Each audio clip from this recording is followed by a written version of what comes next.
समझ में आ गई बात। अब हम उनको क्या करें। अलग अलग कलर की। हाँ, वो अलग कलर तो नहीं देखना है हम लोगों को, इसमें कलर नहीं देखना है। कलर तो मान लो कि अगर लाइमन सीरीज है तो वो इंफ्रारेड में होगा, हमको देखना ही नहीं, दिखा ही नहीं जाएगा, यूवी रेस में होगा। जो बाल्मर सीरीज है वो तो दिखा जा सकता है, वो डिफरेंट डिफरेंट कलर में होगा। लेकिन अभी उसको कलर की नहीं बात कर रहे हैं, कलर की हम लोग बात ही नहीं कर रहे हैं। अभी जो हम लोग बात कर रहे हैं वो केवल नंबर ऑफ लाइंस की बात कर रहे हैं। तो क्या हुआ, calculation of number of spectral line, वो उसमें लिख रहा हूं the number of line which is obtained when electron falls from, कहां से इलेक्ट्रॉन गिर रहा है, falls from higher energy level to lower energy level. तो जब ऊपर से नीचे में जब इलेक्ट्रॉन गिरता है तो कितने इस तरह के लाइंस बनते हैं, this all lines are known as what, spectral line. अब इसी को देखो कि कैसे हम लोग कैलकुलेट करते हैं। हमको लगता है कि आप लोग स्क्रीनशॉट ले लिए होंगे, नहीं लिए होंगे तो मेरी कोई गलती नहीं है। दो फार्मूला है इसको कैलकुलेट करने का, नंबर ऑफ स्पेक्ट्रल लाइन को कैलकुलेट करने का दो फार्मूला। फार्मूला वन यहां पे हम लोग लिख लेते हैं, formula number one, formula number one, और ये वाला होगा फार्मूला नंबर टू। ठीक, फार्मूला नंबर वन क्या बोलता है, फार्मूला नंबर, व्हेन इलेक्ट्रॉन, क्या बोलता है कि अगर इलेक्ट्रॉन क्या करता है, when electron falls from higher level to higher energy orbit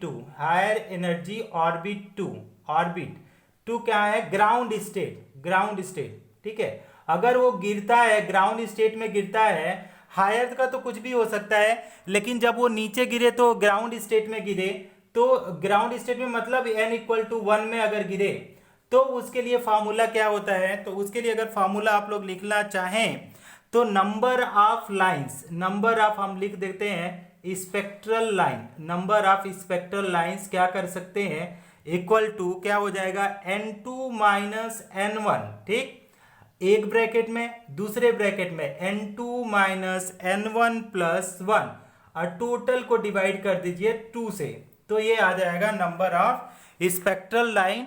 कब, जब वो कहां पे गिरेगा, ग्राउंड स्टेट में गिरेगा। जब वो कहां पे गिरेगा, अगर वो ग्राउंड स्टेट में गिरता है तो उस कंडीशन में आपका क्या आएगा, ये वाला, ना ना ना ना ना, और ये तो रॉन्ग हो गया यार, this is wrong, ground state के लिए नहीं है ये, this is not n2 minus one, this is ground, n2 minus one by two, this is wrong, ground state के लिए नहीं है, n हो जाएगा, ओके, और ये भी n हो जाएगा, माइनस वन हो जाएगा। एक सेकेंड स्टूडेंट, और यहाँ पे क्या हो जाएगा, ये दोनों चीज है, n2 है, ग्राउंड स्टेट के लिए ये है। और लो एनर्जी स्टेट के लिए अगर बोले हैं कि कोई लो एनर्जी, अगर फॉर यहाँ पे बोल रहे हैं for not ground state, for not ground state you can say, या ऐसे लिखिए इसको दूसरे वाक्य, for all the state, for all the state, सारे अदर के लिए ए वाला होगा, क्या हो जाएगा, n2 माइनस n1, और यहां पे दूसरे ब्रैकेट में n2 minus n1 plus 1 by two, ये है दो फार्मूला। अब इसको क्या करता है, इससे तो सारे कैलकुलेट हो जाते हैं इधर वाले से, लेकिन इधर वाले से क्या बोला जाता है कि अगर केवल ग्राउंड स्टेट में गिर रहा है, केवल ग्राउंड में 1 में, तब जाकर के इसको करेंगे। अगर मान लीजिए ये क्या है, दूसरे लेवल पे गिर रहा है, तीसरे में, चौथे में, तो ये वाला यूज करेंगे। समझ में आ रहा है बात, इसको किसी को ये बात समझ में आ रही है मैं क्या बोलना चाहता हूं। देखो, इसका मतलब कि अगर इलेक्ट्रॉन गिरेगा तो डायरेक्ट वन ऑर्बिट में आ जाए, ग्राउंड स्टेट में सबसे नीचे, तो ये वाला फार्मूला अप्लाई करेंगे। लेकिन अगर ये बोल रहा है कि n2 से मान लो कि क्या हो सकता है, अब यहां पे मैं लिख ही देता हूं, यहां मान लो n2 क्या क्या पॉसिबल है, n2 पॉसिबल है, 7 पॉसिबल है, 6 पॉसिबल है, 5 पॉसिबल है, 4 पॉसिबल है, 3 पॉसिबल है, 2 पॉसिबल है।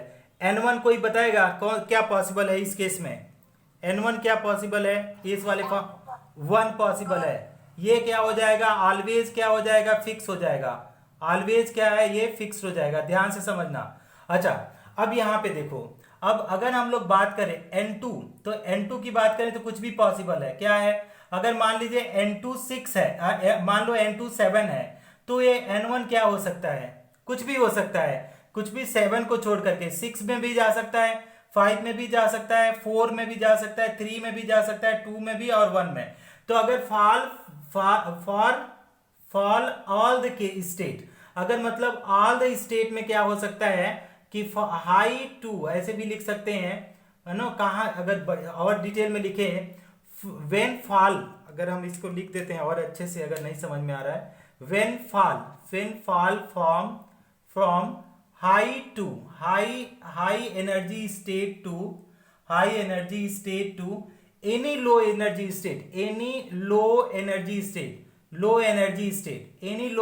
स्टेट, अब देखो एनी लो एनर्जी स्टेट मतलब क्या, कि अगर 7 है तो किसी में भी जा सकता है, 6 में गिरे, 5 में, 4 में, 3 में, 2 में, 1 में। लेकिन इसके केस में क्या बोल रहा है कि केवल एक में गिरना चाहिए। लेकिन इसमें अगर आपका बोल रहा है कि किसी में गिर जाए, 1 2 3 4 5 6, अगर 7 है, अगर इस वन भी आ जाएगा, वन भी। ये वाला फॉर्मूला सबके लिए अप्लाई है, वन के लिए भी। ये वाला तो शॉर्टकट फार्मूला हुआ, ये सेम, कोई डिफरेंस नहीं है। मतलब अगर देखो यहाँ पे थोड़ा कैलकुलेशन बढ़ जाता है, अगर वन के लिए भी अगर लिखना चाहो तो इसमें कैलकुलेशन बढ़ेगा, इसमें बढ़ेगा नहीं। अगर आप इसको भूल भी जाते हो तो भी इससे सारे प्रॉब्लम बन जाते हैं। चलो अगर आपको कंफ्यूजन है तो इसी पे एक क्वेश्चन करके देखते हैं, है ना। अब इसके लिए एक क्वेश्चन लिखो, आप लोग क्वेश्चन लिखो तो देखते हैं क्वेश्चन। स्क्रीनशॉट पहले आप लोग लो। एक तो पहले तो मेरे इसका आ रहा है पूरा पूरा, क्या बोलते हैं, कहाँ पे रखूं कि आप लोगों को थोड़ा सा देखो। अभी अच्छा, अभी देखो ये बीच में आ रहा है, तो आप लोग स्क्रीनशॉट ले लो। अभी बीच में आ रहा है, टेक अ स्क्रीनशॉट स्टूडेंट, सारे लोग जल्दी से, 1 2 3 ले लिया सब लोगों ने? Very good. अच्छा, अभी हमने क्या किया, अब इसको इरेज किया। अब इसके अब फार्मूला क्या करो बच्चे, आप लोग जानते हो क्या करते हैं, आप लोग स्क्रीनशॉट लेते हैं, वो गायब भी हो जा रहा होगा। तो आप लोग करो क्या, इसके साथ आप लोग करो क्या, एक चीज ध्यान रखो कि थोड़ा थोड़ा लिखते भी जाओ, है ना, तो ज्यादा अच्छा आसान होगा। क्वेश्चन लिखो, क्वेश्चन नंबर 1। तो क्वेश्चन नंबर 1 है, व्हेन इलेक्ट्रॉन जंप फ्रॉम, क्या कर रहा है, व्हेन इलेक्ट्रॉन कहां से जंप कर रहा है, व्हेन इलेक्ट्रॉन जंप फ्रॉम, कहां से वो जंप कर रहा है, जंप फ्रॉम, देखो jump from n equal to 4 to n equal to 1, ठीक, n equal to 4 to n equal to 1 state, ठीक, स्टेट, देन क्या बोल रहा है, state, then find the spectral line, then find the number of spectral line, क्या करना है, number of spectral line, find the number of spectral line for, किसके लिए, हाइड्रोजन एटम। हमारे लिए, हमारे सिलेबस में हाइड्रोजन एटम ही है, फॉर हाइड्रोजन एटम। अब देखो कैसे कर सकते हैं, देखो अब इसमें क्या कर सकते हैं हम, अगर लिखना चाहें तो हाई एनर्जी, सोल्यूशन में कर देता हूं ध्यान से। हाई एनर्जी ऑर्बिटल जो होता है, हाई एनर्जी ऑर्बिटल, तो हाई एनर्जी ऑर्बिटल की अगर बात करें तो क्या हो जाएगा, N2 मतलब वो ज्यादा वाला। एंड लो एनर्जी ऑर्बिटल की बात करें, लो एनर्जी ऑर्बिटल, तो लो एनर्जी ऑर्बिटल नहीं बोलेंगे, ऑर्बिट बोलेंगे, ऑर्बिट। लो एनर्जी ऑर्बिट की बात करें तो ये आ जाएगा N1 इक्वल टू कितना दिया है, 1, ये दिया है ना, N4 and N1, ये सारी चीजें दिया है। अब क्या करो, कोई भी फार्मूला लगा दो। मान लो हमने क्या लिया कि for apply formula for ground state, क्योंकि N1 है तो इसका मतलब ये है ग्राउंड स्टेट, ये क्या है, ग्राउंड स्टेट, ठीक। अब देखो apply formula for ground state, for apply formula for, किसके लिए अप्लाई करेंगे, फॉर ग्राउंड स्टेट। तो ग्राउंड स्टेट की अगर फॉर्मूला अप्लाई करें हम लोग तो क्या करेंगे, नंबर ऑफ स्पेक्ट्रल लाइन लिख सकते हैं, नंबर ऑफ स्पेक्ट्रल लाइंस क्या लिखेंगे कि N2, और बाहर में क्या लिखेंगे, N2 माइनस 1, और इसके बाद डिवाइडेड बाई 2। तो अगर इसको देखो N2 की वैल्यू कितना आएगी, बोलो, N2 की वैल्यू आ गया 4, और फिर 4 माइनस 1 बाई कितना लिखेंगे, 2। तो इसको सिंप्लीफाई करो। सबसे पहले ब्रैकेट सॉल्व करते हैं बच्चे, जहां थोड़ा थोड़ा मैथमेटिक्स आपको आना चाहिए। सबसे पहले आप लोग सॉल्व किसको करते हो, ब्रैकेट को। तो 4 और यहाँ पे 4 माइनस 3 कितना आ जाएगा, 3/2, तो कितना है, 12/2।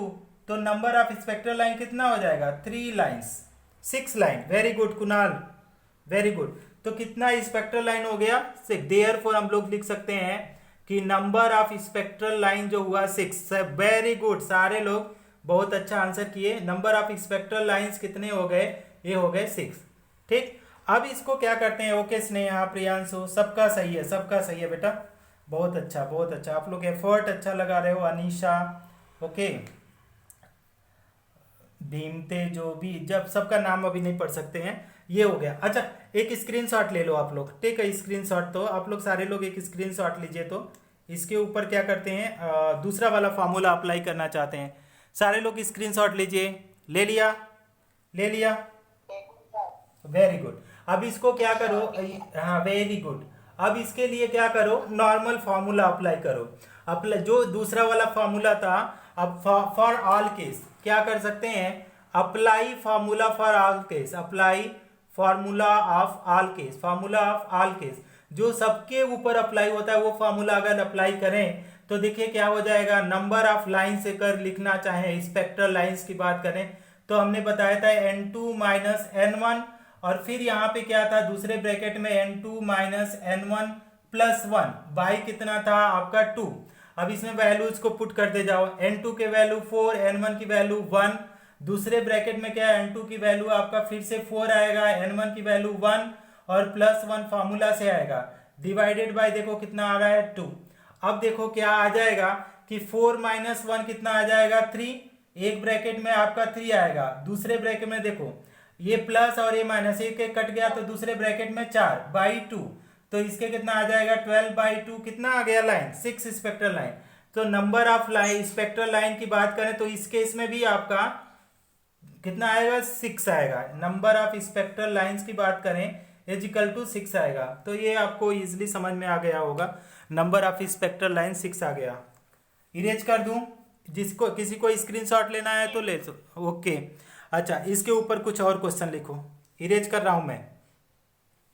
तो अगर हमको क्या बोला जा रहा है, दूसरा क्वेश्चन हम लिखवा रहे हैं, उसमें लिखो फॉर हाइड्रोजन एटम ही हम लोग कर रहे हैं, दूसरे एटम के बारे में हम लोग जानकारी नहीं देख रहे हैं।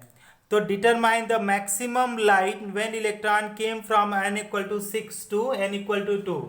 तो क्या बोल रहा है, डिटरमाइन, क्या डिटरमाइन करना है, number of spectral line, determine number of spectral lines when, किसके लिए, when n equal to 6 to n equal to 2, okay.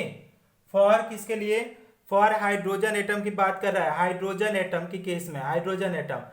तो हमारे पास क्या बोला, इलेक्ट्रॉन फॉल कर रहा है, n2 की वैल्यू 6 से किस में जा रहा है, n1 की वैल्यू 2 में जा रहा है। तो ये तो ग्राउंड स्टेट नहीं है, तो कौन सा फार्मूला लगाएंगे, ओके, अकॉर्डिंग टू फार्मूला। तो हम फार्मूला अप्लाई करते हैं फॉर ऑल केस, किसके लिए, फॉर ऑल केस वाला फार्मूला अप्लाई करेंगे। तो नंबर ऑफ स्पेक्ट्रल लाइन की अगर बात करें हम लोग, स्पेक्ट्रल लाइन, तो क्या, very good very good very good Priyanshu, सारे लोग बहुत अच्छा कर रहे हैं। अगर नंबर ऑफ स्पेक्ट्रल लाइन की बात करें तो n2 माइनस n1, दूसरे ब्रैकेट में n2 minus n1 plus 1 divided by 2। तो n2 की वैल्यू कितना आया 6 माइनस n1 की वैल्यू 2, दूसरे ब्रैकेट में 6 माइनस 2 प्लस 1। तो ओके ओके 10 है, सबका सही है। तो ये आ जाएगा 4, यहाँ पे 4 आया एक ब्रैकेट में, दूसरे ब्रैकेट में कितना आ जाएगा 5 आ जाएगा, ठीक है ना, 7 माइनस 2 5 डिवाइडेड बाई 2। तो आपका क्या आया 20 बाई 2 मतलब 10 लाइन्स आएगा। वेरी गुड सारे लोगों, Mayur, Aparna, very good, great great great, आप लोग सुपर हो, super. Spiderman, do have you seen spider? कोई भी ऐसा साल नहीं होगा जिस साल में जेई और नीट में क्या बोलते हैं इसके ऊपर क्वेश्चन ना आया हो। तो एवरी ईयर क्या होता है, इसके ऊपर क्वेश्चन आता है। तो हम क्या करते हैं, बोहर्स एटॉमिक मॉडल को हम लोग कैसे पढ़ाते हैं, अकॉर्डिंग टू हम बता दे रहे हैं, ऐसा पढ़ा रहे हैं कि हम इसको डीप पढ़ा रहे हैं, डीप, ठीक है, डीप लर्निंग आपको कर रहे हैं। डीप लर्निंग मतलब क्या करेंगे कि इसको सीबीएसई के लिए तो पढ़ना ही है, सीबीएसई के लिए तो आप आए बाएं दाएं पढ़ लेंगे, कोई बात नहीं, 12 बोर्ड में तो आएगा नहीं, है ना। तो इसको हम लोग डीपली अंडरस्टैंड करेंगे, थोड़ा सा लेवल हम बढ़ा करके पढ़ाएंगे आप लोगों का, जिससे आपको समझ में आए, है ना। तो ध्यान देंगे कि हम इसको डीप लर्निंग करेंगे। तो पहला चीज इन्होंने क्या बोला था कि बोहर्स ने, कि न्यूट्रॉन एंड प्रोटॉन, क्या बोला था, न्यूट्रॉन एंड प्रोटॉन, क्या बोला था उन्होंने, first point, neutron and protons are lies in, कहाँ लाइज करता है, lies in centre, lies in the in centre of atoms, lies in the centre of atoms, and electrons are, अगर दूसरी बात करें, एंड इलेक्ट्रॉन्स आर कहाँ पे move करें, electrons are moving around, moving around कहाँ पे, around the orbital, around the centre ना, सेंटर मत लिखिए, अराउंड द न्यूक्लियस बोलिए, around the nucleus in fix energy, around the nucleus in different orbit, in different orbit, okay, ये चीज हो गया फर्स्ट पॉइंट। दूसरा चीज, अब ऑर्बिट का मतलब ये हुआ सर्कुलर पाथ, ध्यान देंगे कि सर्कुलर पाथ, अभी हम इसको बोल रहे हैं, अभी और डीप में जाएंगे इसको। अच्छा, एक पॉइंट लिख लीजिए, ठीक है। अब इसका डायग्राम बनाइए कि नाइट्रोजन और नाइट्रोजन नहीं, न्यूट्रॉन एंड प्रोटॉन सेंटर में है, और क्या हुआ कि इन बाहर साइड में जितने भी सर्कुलर पाथ हैं वहां पे क्या हो रहा है, इलेक्ट्रॉन घूम रहा है। मान लीजिए 1 इलेक्ट्रॉन, 2 इलेक्ट्रॉन, 3 इलेक्ट्रॉन, 4 इलेक्ट्रॉन, ये इलेक्ट्रॉन इन सब में क्या कर रहे हैं, घूम रहे हैं। तो ये इन सबको सर्कुलर पाथ जो है, ये सर्कुलर जो पाथ है उसी को बोला जाता है, इसी को बोला जाता है orbit, not orbital, this is called orbit. और इसका नाम अगर देखें तो ऐसे देखें, अगर ये 1 है तो ये 2 है, ये 3 है, ये 4 है, तो इसका नाम क्या हो जाएगा, जो इसका नाम देखिए कैसे लिखेंगे, तो जो फर्स्ट वाला है 1, तो उसको देखेंगे के, दो वाले को L, 3 वाले को M, और चौथे वाले को N। अब इसके बाद OP ऐसे बढ़ता जाएगा। तो सबसे पहले फर्स्ट पॉइंट का आप लोग क्या करिए, take a screenshot for the first point of the Bohr's atomic model. Take a screen, क्या बोल रहे हैं, इलेक्ट्रॉन्स आर मूविंग, कहां पे मूव कर रहे हैं, moving in those orbital, in those orbits which have, क्या उसके पास है, which have fixed energy level, क्या है उसके पास, फिक्स्ड एनर्जी लेवल, सबके पास क्या है, उन सबके पास फिक्स एनर्जी लेवल है। Electrons are moving in those orbits which have fix energy level, that is fix energy level, मतलब that is when electrons move in when electrons moves in these energy orbit, अगर इन energy orbit में, these energy orbits, अगर इन energy orbits में move कर रहे हैं, then क्या होगा, then देखो क्या होगा, then they neither lose energy ना, तो उस कंडीशन में ये क्या होगा कि ना तो वो एनर्जी को लूज करेंगे, then they neither lose energy nor क्या हो जाएगा, नाइदर लूज एनर्जी नॉर क्या हो जाएगा, नॉट गेन एनर्जी। तो या तो वो क्या करेगा, ना तो एनर्जी को लॉस करेगा, ना तो एनर्जी को क्या करेगा, गेन करेगा। ये वाला कॉन्सेप्ट हुआ ना। अब इसका मतलब क्या हुआ कि जो ऑर्बिट्स हैं उन सबकी एनर्जी क्या हो जाएगी, फिक्स हो गई। अब उसके लिए दिया गया है कि फॉर्मूला दिया है कि En इजकल टू, मतलब एनर्जी ऑफ ऑर्बिट्स की, अगर एनर्जी ऑफ ऑर्बिट की बात करें, ये लोग तो लिख ही पाए हैं एग्जाम, और रे